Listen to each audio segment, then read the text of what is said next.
V inter দেওয়ার পর এখানে এক্সেল ইন্টার দিব। এক্সেল ইন্টার দেওয়ার পর এখানে অনেকগুলো অপশন আছে। হরিজন্টাল যদি এস প্রেস করেন তাহলে হরিজন্টাল হবে। আমি এখানে এইচ ইন্টার দিলাম, তখন আপনি এইগুলো হরিজন্টালভাবে নিতে পারবেন।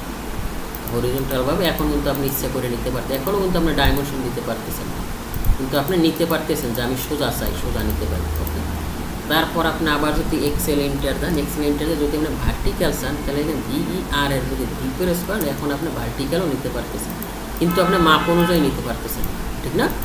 ওকে, নিতে পারতেছে কিন্তু এক্সাক্ট মাপ অনুযায়ী আমি নিতে পারতেছি। ওকে, আচ্ছা, তারপর আমরা এটা দেখলাম। তারপর আমি আবার এক্সেল এন্টার দেবো। এক্সেল এন্টার দেওয়ার পর অ্যাঙ্গুলার, ওই যে আমরা অ্যাঙ্গুলার শিখছি, মনে আছে? এখন কাজে লাগবে। আমি এখান রাইট এ ইন্টার দিলাম। এ ইন্টার দেওয়ার পর এখন ও বলতেছে তুমি যে অ্যাঙ্গুলারটা চাও, অ্যাঙ্গুলারটা কি কোনো রেফারেন্সে চাও? দ্যাট মিনস রেফারেন্সটা আমি বুঝাচ্ছি। যেমন আমার এখানে এখন আমি কত ডিগ্রি অ্যাঙ্গুলার চাই বলেন, আপনি একটা অ্যাঙ্গুলার চান, দেন 80 ডিগ্রি, যেটা আসলে আদৌ সম্ভব না।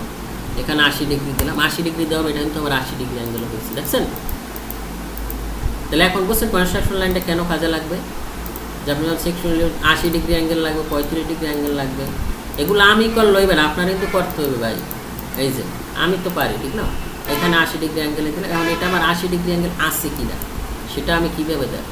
এখন কনস্ট্রাকশন লাইন আমি যদি এখান থেকে একটা লাইন নিলাম ভূমিতে, এটা আমার ভূমি নেওয়ার পরে আমি স্ট্রেট নিব, এল ইন্টার নিয়ে আমি এখান থেকে স্ট্রেট নিতে চাই, স্ট্রেট নিলাম। ওকে, স্ট্রেট নেওয়ার পরে এখন আমি এটার কি করব, অ্যাঙ্গুলার নাকি